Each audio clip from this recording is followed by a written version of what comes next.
When Zarathustra came into the nearest town, lying on the edge of the forest, he found many people gathered in the marketplace.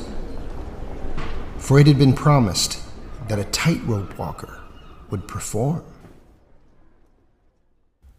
And Zarathustra spoke thus to the people.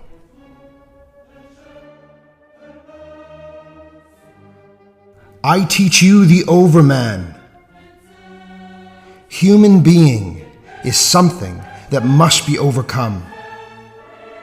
What have you done to overcome him?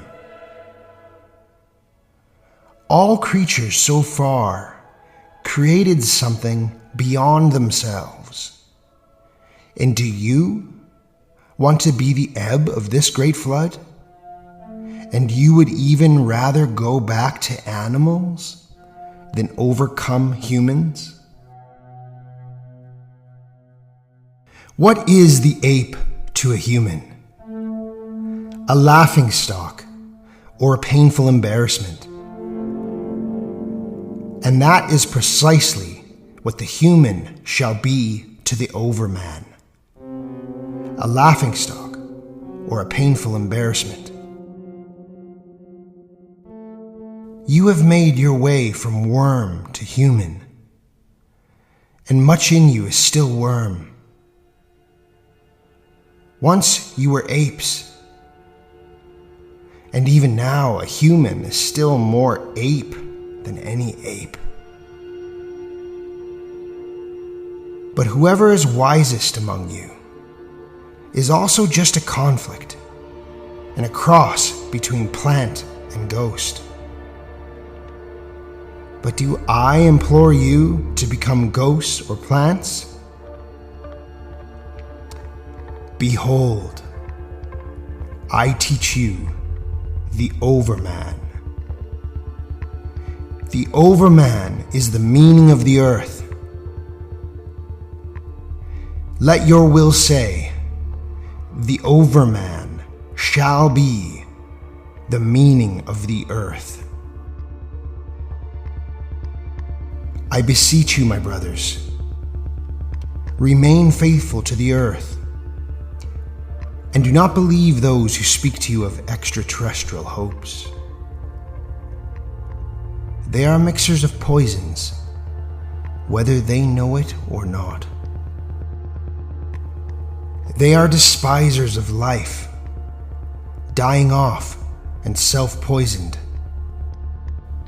of whom the earth is weary. So let them fade away. Once, the sacrilege against God was the greatest sacrilege. But God died. And then all these desecrators died also.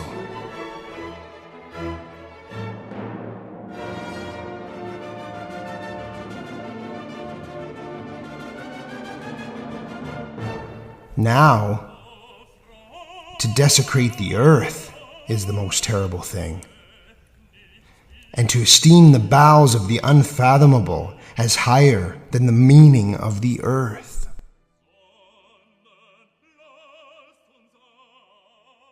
Once the soul gazed contemptuously at the body, and then such contempt was the highest thing. It wanted the body gaunt, ghastly, starved. Thus, it intended to escape the body and the earth. Oh, this soul was gaunt, ghastly, and starved, and cruelty was the lust of this soul. But you too, my brothers, tell me, what does your body proclaim about your soul?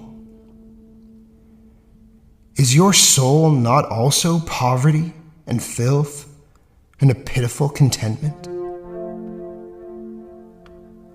Truly, mankind is a polluted stream. One has to be a sea to take in a polluted stream without becoming unclean. Behold, I teach you the overman. He is this sea. In him, your great contempt can go under. What is the greatest thing that you can experience? It is the hour of your great contempt. The hour in which even your happiness turns to nausea, and likewise your reason and virtue. The hour in which you say, "What matters my happiness? It is poverty and filth and a pitiful contentment. But my happiness ought to justify existence itself." Or the hour in which you say, "What matters that I have reason? Does it crave knowledge like the lion its food? It is poverty and filth and a pitiful contentment." The hour in which you say, "What matters my virtue? It has not yet made me rage. How weary I am of my good and my evil. That is all poverty and a filth and a pitiful contentment." The hour in which you say, "What matters my justice? I do not see that I am ember and coal." But the just person is ember and coal. Or the hour in which you say, "What matters my pity? Is pity not the cross on which he is nailed who loves humans? But my pity is no crucifixion."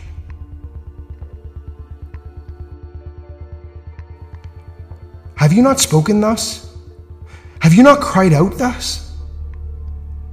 Oh, that I might have heard you cry out thus. It is not your sin, but your modesty that cries out to high heaven. It's your stinginess, even in sinning, which cries out to high heaven. Where is the lightning that would lick you with its tongue? Where is the madness with which you should be inoculated? Behold, I teach you the overman. He is this lightning. He is this madness. When Zarathustra had spoken thus, someone from the crowd cried out, "We have heard enough already about the tightrope walker. Now let us see him too." And all the people laughed at Zarathustra. But the tightrope walker, believing that these words concerned him, got down to his work.